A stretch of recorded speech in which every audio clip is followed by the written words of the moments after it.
بسم الله الرحمن الرحیم و صلی الله علی سیدنا محمد و آله الطاهرین.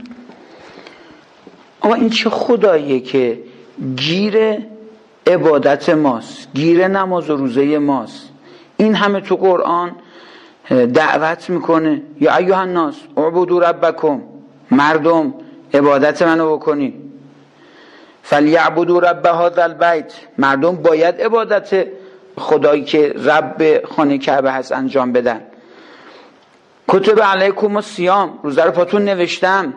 ان الصلاة کانت علی المؤمنین کتابا موقوتا، نمازم پا شما نوشتم. در سوره مبارکه نور میفرماد که لا یبدین زینتهن، خانم‌ها حق ندارن زیبایی های خودشون رو، زینت خودشون رو آشکار بکنن.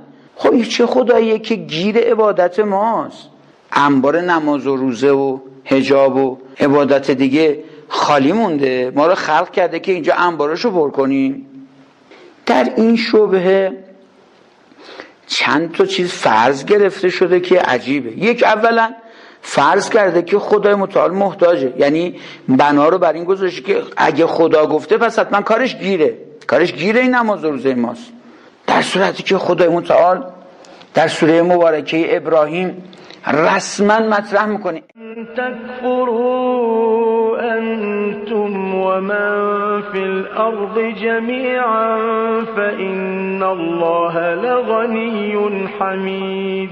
اگه شما مسلمونا و همه اونایی که روی کره زمینن کافر بشن، بیدین بشن، اصلا عبادت نکنن، فإن الله لغنی حمید، من بی نیازم، من گیر نیستم. 18 مورد در قرآن خدا متعال واژه غنی رو در رابطه با خودش به کار برده. من بی نیازم. الله الصمد، یه معنای دقیق کلمه صمد اینه که خدا تو پره، جا خالی نداره. هیچ تو شخصیت خدا متعال نعوذ بالله با این تعبیرات بکن بریم، خدا هیچی جا خالی نداره که کسی بخواد براش پر کنه.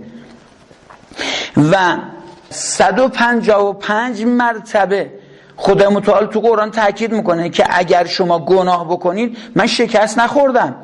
عزیز کلمه‌ای که چند تا معنا داره، یکی از معانی شکست ناپذیره که 155 مورد در قرآن به این معنا به کار رفته که من شکست نمیخورم. اگر شما همتونم گناه بکنید من برنامه‌ام مطرحم شکست نخورده و با اون مشکل مواجه نمیشم. تو قسمت دوم ما حالا مسلم گرفتیم که حالا ما قراره کار خدا رو حل کنیم. یک، خدا کارش گیره، دو، به ما هم گیره و قراره ما بیام انبار خدا رو پر بکنیم. واقعا خیلی تکبره ها آدم اینجوری انقدر خودشو ببینه. وقتی خدا فرمود و ما بکن من نعمت فمن الله، هر چی شما داری مال منه.